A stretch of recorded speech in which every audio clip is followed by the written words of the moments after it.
Hello and welcome to another speed draw.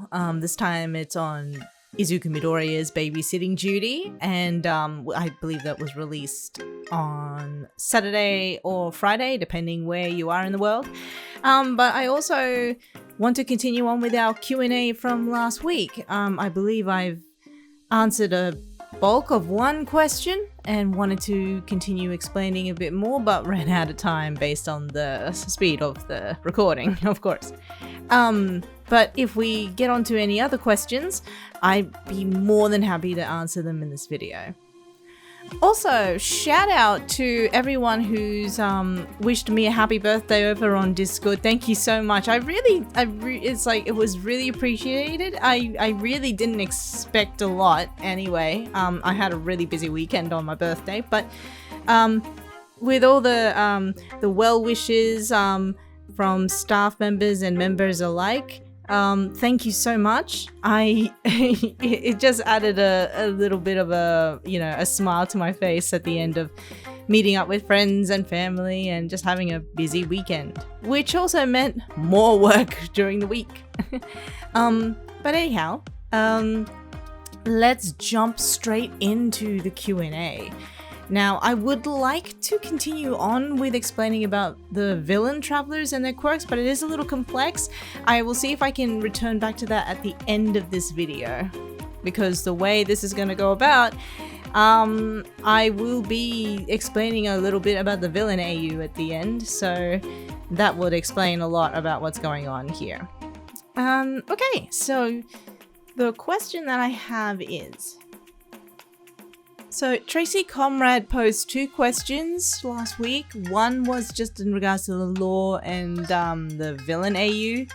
So I will be able to explain all that at the end of this video, hopefully. But really the general question is basically the general ages of the travelers in the Pro Hero AU.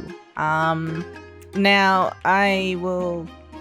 I think this was brought up because in the last video I did mention Todoroki and his traveler went to UA together, so that's already insinuated that they are the same age, thankfully. But I will go through the 7 and we can move on from there, hopefully. I hope I won't take too long. So overall, just as context, I guess, the Pro Hero AU is actually set 7 years from the current manga ages. So the current manga ages are 16. It's been established that they are 16. And I've established the 7-year time skip in Darby's video, which you can find on screen here. So seeing as it's 7 years, keep in mind that all the heroes are roughly between 23 to 24 years old. Now the reason why is of course because I like to explore building a relationship and interactions professionally and personally outside of UA and outside of the high school system, and of course that's what the current manga is about. It's like that's basically them building a career for themselves in hero society. So I wanted to explore that kind of time, I guess, what they would be like around this age. So firstly, Todoroki's traveler of course is the same age as in the last video. I explained that they were from the same school, as in UA, but I've never really established what part of the hero course they were from. So it's never been established whether the traveler was from class 1A or class 1B, but I'm actually leaning more towards them being in class 1B now. Reasons being because I do have another traveler that did come from UA as well, and it's already been established that they are class 1A, which will be explained very, very soon.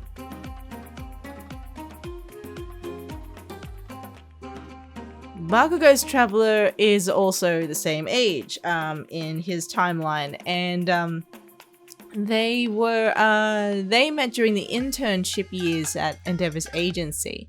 But I hope I can write a bit more about their building relationship as well, because it's been explained in Prom Night Lights reunion that they weren't originally together when they first met. They were really good friends for a couple of years, as in, like, I guess in a working capacity because of the internship, before they became together. Midoriya's Traveler, I always imagine them being older than Midoriya, but not by years, maybe just like give it a handful of months. So like they're still around the same age, I guess, but the Traveler's older than Midoriya maybe by months ahead of time. So I think Midoriya's birthday is in July or June? No, July. No, I think Midoriya's birthday was in July, so I could imagine the Traveler being born like around February or January of the same year, so that's why. But that's a small tidbit. Kirishima. Now, I imagine Kirishima's Traveler to be younger.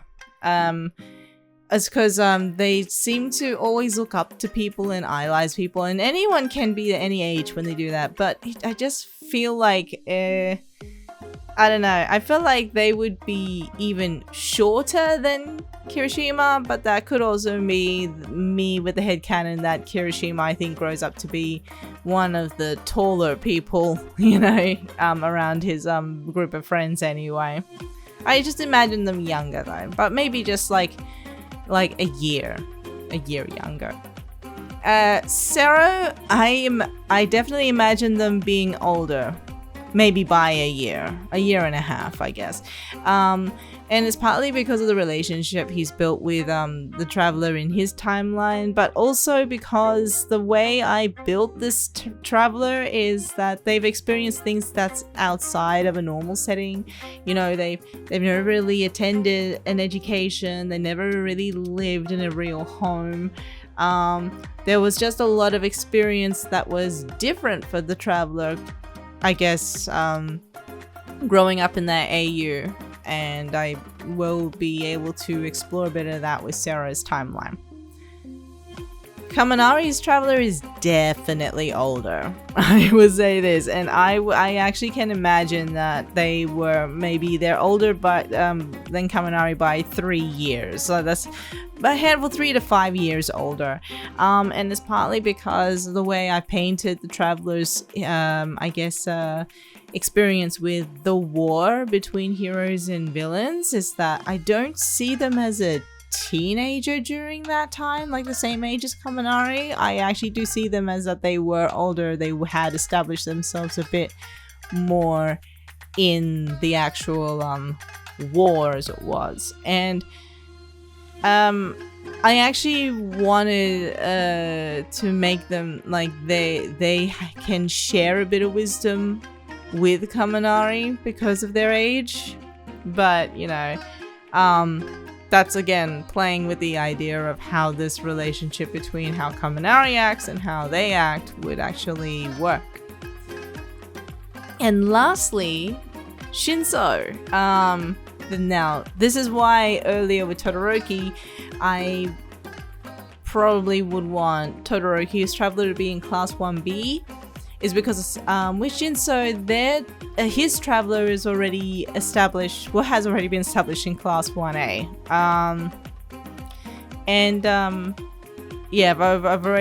I've painted them because of Class 1A, and I do want to make Todoroki's Traveler 1B, partly because then we can get the class of 1B involved in the AU. It will actually get me to interact more about writing those characters in eventually in the future. But that answers most of those questions about the ages. So then they're not all the same age. They could be younger or older, but again, this is just me. This is how I see the Travelers. I really try to write them as open as possible. So, you know, let's say Kaminari's Traveler could be the same age as him if you wanted them to be. It's just that right now, the way I write it, my headcanon is that I could see them 3 to 5 years older than Kaminari. Maybe 3. I'd say 3 is a good number. Okay, so so there were questions about the villain AU that was brought up in Tracy Comrade's comment, but also Irina, I've noticed. Now, I just want to well, actually, here's the thing. Everyone has been asking about the villain AU and how it's mixed into everything on this channel, so here is the lowdown. The villain AU is a separate AU from the pro heroes, but the Traveler's quirks are the same. That doesn't mean, I guess you can attribute to the whole, if this is the, I guess if this is the path that they chose, this is what happens. And, you know, it's like choosing, like kind of choose your own story kind of thing in a way. But firstly, it's just not to overcomplicate the story, but also it's to illustrate the beginnings of what the lore was going to be like on this channel. So, lowdown, sneak peek, hints and all that. If you refer to the logs that were released in Halloween last year, so that's in Halloween 2020, so they illustrate the beginnings of the villain AU, of course, but based on what I've explained about the ages of everyone earlier in this video, the way they meet is completely different, and there are reasons why. So the biggest hint, just so then people are aware of what's going on, and I think most people have gotten it, some people haven't, so I'm just going to be very clear. The Halloween logs are a completely different character altogether. Now, a lot of people assumed it was my OC, Mayday, which is the main character on this channel, but that is incorrect, unfortunately. The Halloween logs illustrate another person altogether, so another character. Similar to CQ, but not CQ. So, that's where the villain AU had come from. Really, from this one character. So there are clues to like the overall I can't talk today. There are clues to the overall lore about the channel, and that is actually in CQ's intermission video, where he actually kind of discusses a few things about where he is, what he's been doing and all that. But this is the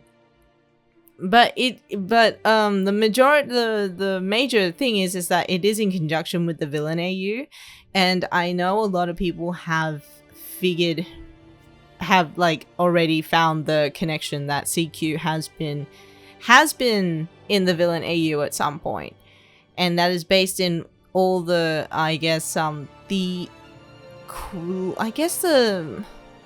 small interactions he has with the Travelers and the Pro Hero AU, where he's actually calling them by completely different nicknames from what they're normally used to. So that's the thing as well. In the intermission video, just as a highlight before I forget as well, the video drops some terms, like some names of events that have happened in this lore, which I don't know if it sounds like nonsense to people. It does to me when I wrote it, but it sounds like nonsense, but it does describe the birth of the villain AU and why it came to be, and all of this came from 14. So the thing with 14, even though she's a bit of a loose cannon, is that you have to listen to her extremely carefully and kind of decipher what she's trying to say, so that's also a thing as well.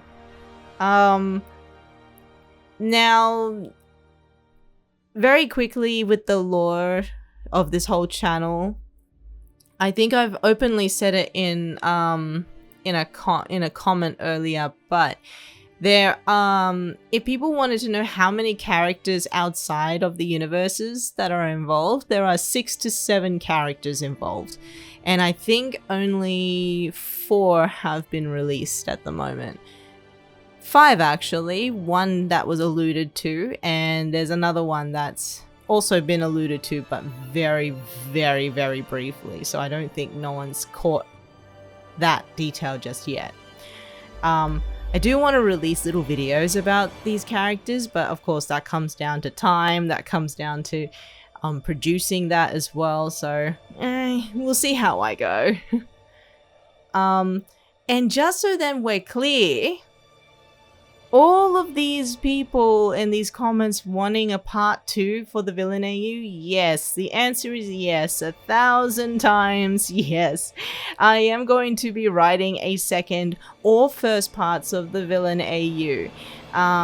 But unfortunately, they do take time. Even these babysitting videos do take time to produce and create as well. I wish I had clones of myself, so that would help me out tremendously, but unfortunately that's not the case. But with the Villain AU, I do want to write 2 second parts of the ones that have been released, but I know I haven't released 3 more videos of the Villain AU. So I haven't written Villain Aizawa, Villain Mirko, and Villain Hawks. I wanted to, but I never got the chance to last year. So hopefully if I sit down and have time to write those, I will get to them. Now quickly before the video ends, or else I'm going to go over time again, is that the Villain Travelers I wanted to discuss last week and their quirks is very complex, partly because they are not heavily, but they are involved in the lore about this doctor that works with the villains currently in the Pro Hero AU, and also exists in the Villain AU if you do listen to Sero's villain video. Now, the 3 main villain travelers are, of course, one's with Darby, one's with Shigaraki, and one's with Chisaki, aka Overhaul. Now, to quickly get through them all, Darby's Traveler's quirk is basically a firewall. So they project a wall of fire which shields the people inside, but also harms people from the outside. And their flames, they actually work in conjunction with Darby, so they can't really generate the flames on their own. They have to be near him to access his energy to then project it on theirs as well.